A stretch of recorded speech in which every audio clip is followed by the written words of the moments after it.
여러분 안녕하십니까. 주가라는 게 사실 모든 걸 반영하죠. 정치, 경제, 사회뿐만 아니라요. 지정학적 문제, 다양한 문제를 주가는 반영하고 있습니다. 그동안 제 방송을 보셨으면 주로 경제적 금융시장 측면에서 다뤘는데요. 오늘은 특별한 분 모셔가지고 경제뿐만 아니라 지정학적 문제도 한번 같이 다뤄보겠습니다. 소현철 박사님 모셨습니다. 안녕하십니까. 안녕하십니까. 정말 뵌지 오래됐어요. 10년 만인 것 같습니다. 그런데 지금 어디 계시는 거예요? 지금 상지대학교 국가안보융합학과에서 예. 국제정책을 가리키고 있습니다. 전에 IT 담당 애널리스트로 명성을 시장에 알리고 그랬었는데요. 어떻게 해서 학교로 가기 시작했어요? 25년 전에 근무했던 회사가 LG 필립스 LCD였습니다. 예. 그 당시 동료들이 필립스 쪽 사람들이 많이 있었는데 필립스에서 특히 반도체 전문가들이 많이 있었어요.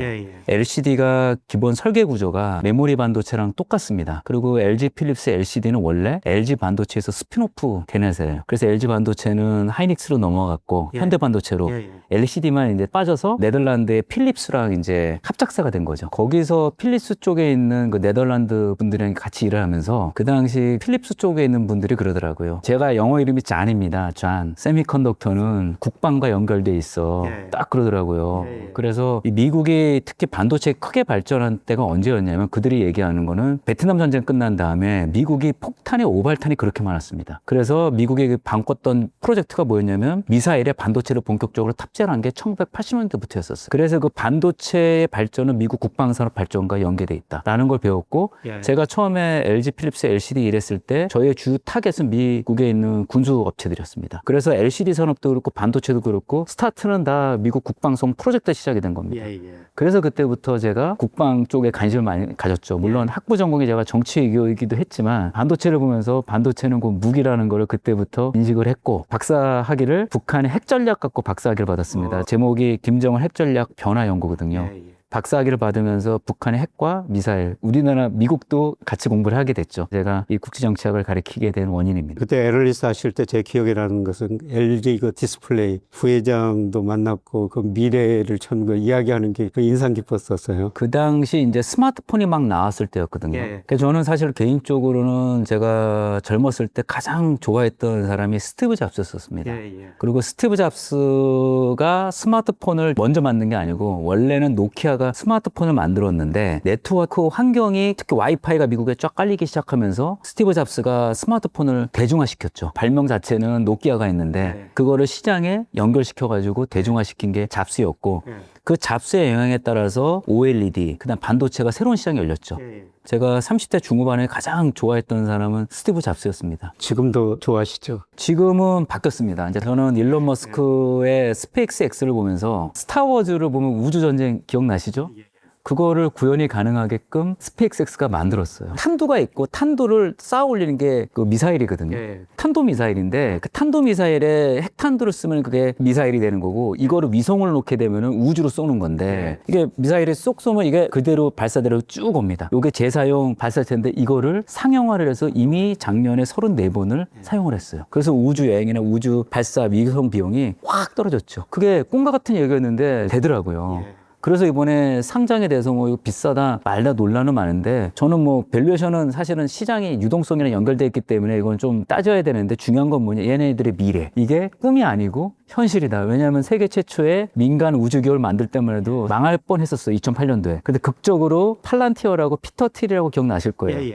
그분의 도움 받아서 다시 살아나가지고 그때 팔콘 1을 성공을 했죠. 그리고 나서 벌써 18년 흘리면서 스타링크 해가지고 지구에 10,000개 이상의 위성을 쏘아 올리면서 스타링크로 무선 인터넷 사업이 가능하거든요. 요즘은 일론 머스크의 그 스페이스 X와 연결되면서 6세대 이동통신이 되면 우리가 생각하고 있는 자율주행 자동차가 될 거로 좀 보고 있거든요. 뭐 이 방송이 나갈 때는 아마 스페이스 X가 상장이 되겠죠. 6월 12일 날 상장되는데 그러니까 저도 이제 일시적으로는 사실 주식이라는 게 펀더멘탈 플러스 수급 아닙니까? 그래서 이제 변동성은 있을 것 같아요. 그러다가 싹 올라갔다가 기존에 PE들이 투자한 분들은 고생했잖아요. 20년간 고생했으니까 이제 락업이 어떻게 풀릴지 모르겠는데 요거는 제가 볼 때는 한 1년, 2년은 굉장히 변동성이 클 것 같아요. 그래서 주가를 예측하는 거는 쉽지는 않은데 저는 10년이라는 긴 세월로 보게 되면 스페이스X가 하고 있는 지금 스타링크, 그다음에 XAI, 우주에 데이터 센터 넣는 거, 그다음에 사람들이 간과하고 있는 게 뭐냐면 스타실드라고 우주에다 어마어마하게 많은 군사 위성을 보내서 상대국인 국가의 대륙간 탄도탄을 무력화시킬 수 있는 그런 시스템을 만들고 있습니다. 그게 트럼프 대통령이 말한 골든돔인데 저도 맨 처음에 그게 뻥이라고 생각을 했는데 제가 관심 있어 스페이스X를 보니까 뻥이 아니구나. 다 이미 현실이 됐구나. 그래서 아마 유튜브로 가셔서 스페이스X의 그 재추진 로켓 있지 않습니까? 그거 보시면은 일론 머스크가 꿈꾸는 게 현실화되고 그 다음에 이제 내년도죠. 내년도에 이제 달 착륙 우주선을 아마 쏴 올릴 겁니다. 그게 아르테미스 프로젝트로가 있는데 될 것 같거든요. 물론 실패는 있을 거예요. 왜냐면 2차 전지를 제가 2008년도, 9년도에 삼성 S대 커버할 때 이 정도까지 될 거라고 했는데 결국은 테슬라가 지금 요즘 젊은 분들은 테슬라를 사죠. 벤츠를 안 사잖아요. 내연차를 안 사잖아요. 그게 그때 15년 전에는 말도 안 된다라고 생각했는데 그 구현이 하나하나씩 되는 걸 보고 반도체 담당 애널리스트에서 상지대학교 국제정치 교수, 특히 전쟁사를 지금 강의하신다고요. 그때 주식시장을 보는 눈하고 지금 주식시장을 보는 눈하고 어떤 차이가 있습니까? 제가 태클을 하면서 국제정치로 더 관심을 가졌던 이유가 뭐냐면 우리가 20년 전에 1등 했던 IT 분야가 어디냐면 LED, LCD였었습니다. 근데 중국이 대대적인 국가 보조금을 주면서 걔네들이 그 원가 경력이 왜냐면 투자의 80%가 중국 정부가 보조금을 주니까 우리가 경쟁이 안 되죠. 그래서 우리나라 LED 산업도 거의 다 무너졌고 LCD도 중국에 다 넘어갔고 그때 그거를 보면서 산업이라는 게 어떤 기업들이 열심히 노력하는 게 중요한 게 아니라 미국과 중국의 지정학 전략에 따라서 큰 영향이 있겠다라는 생각을 했었는데 막상 제가 학위를 받고 강의를 하다 보니까 더더욱더 그 생각이 많이 들더라고요.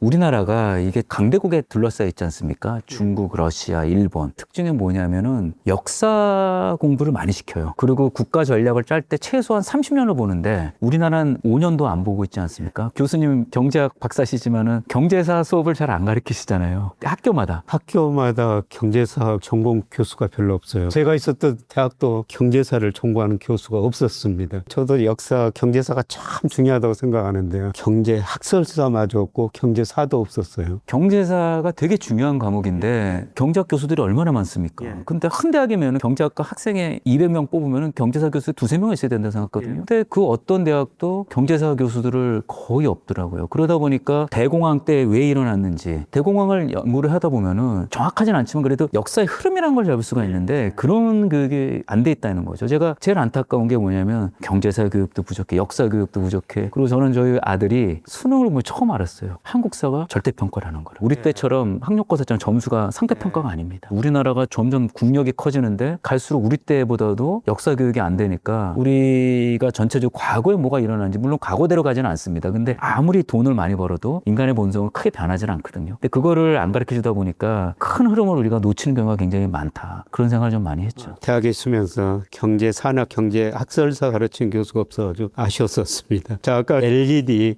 중국에 넘겼다 이런 말씀을 하셨는데 지금 반도체 어떻습니까? 지금 정말 좋은데. 반도체가 사실은 트럼프 대통령한테 굉장히 감사하게 생각하고 있습니다. 왜 그러냐면은 메모리 반도체 핵심은 네덜란드의 ASML이 만들고 있는 노광기입니다. 극자해석 EUV 장비인데 그 장비가 중국에 넘어가면 중국 메모리 반도체랑 우리랑 기술 격차가 거의 없어질 겁니다. 근데 2019년도에 미국 트럼프 대통령이 그 네덜란드의 ASML의 장비가 중국에 못 가도록 막아버렸어요.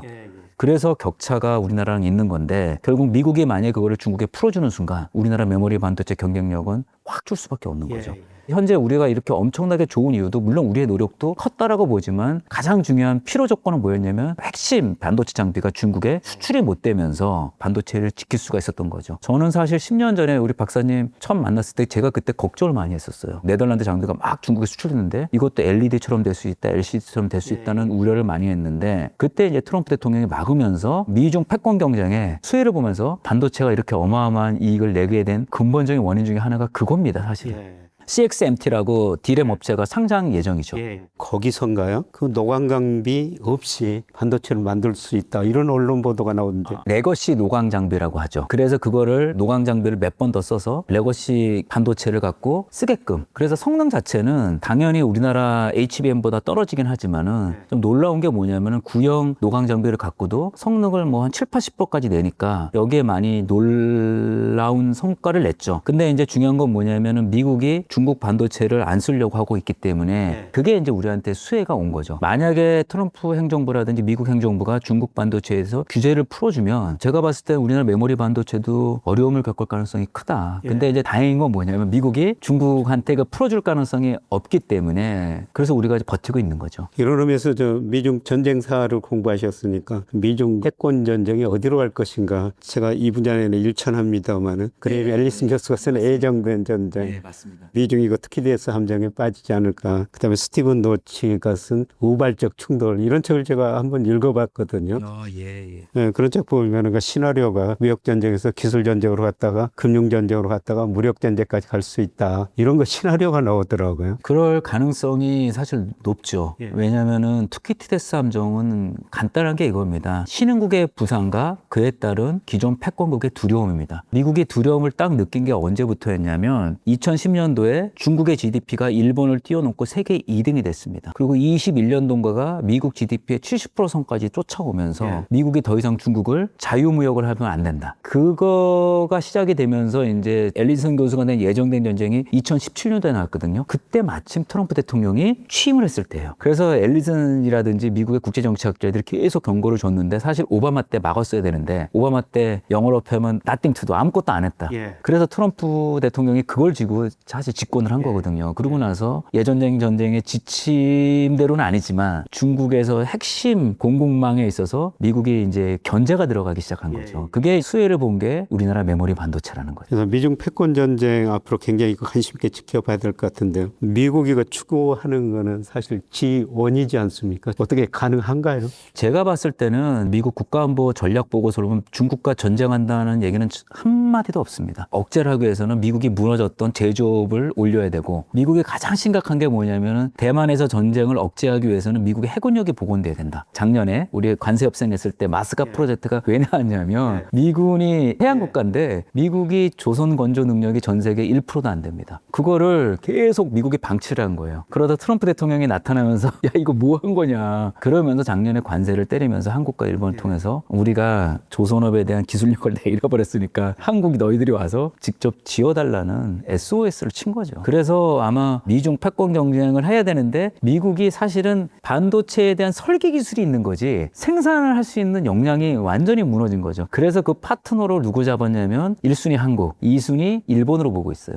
대만에 대해서는 지금 어떤 생각 갖고 있냐면 미국 행정부 내에서는 너무 의존도가 높다. 그 TSMC가 10나노미터 첨단 반도체는 전 세계 시장 점유율이 90%입니다. 그러니까 트럼프 대통령이 이 TSMC에 대한 의존도를 낮춰야 된다. 그러면 대안이 어디냐? 한국과 일본과 미국의 생산 공장 짓겠다. 그래서 인텔의 지분을 투자한 거죠. 그래서 아마 특히 삼성전자 같은 경우는 미국의 그 파운드리 공장을 확장할 겁니다. 그래서 지금 이 미중 패권 경쟁에 우리가 수혜를 보게 된 거죠. 그래서 우리가 장군일의 최대 이익을 내는 것도 우리가 열심히 노력한 결과에 미국의 이제 제조업 동맹에 편승하게 된 효과다. 이렇게 보고 있습니다, 저는.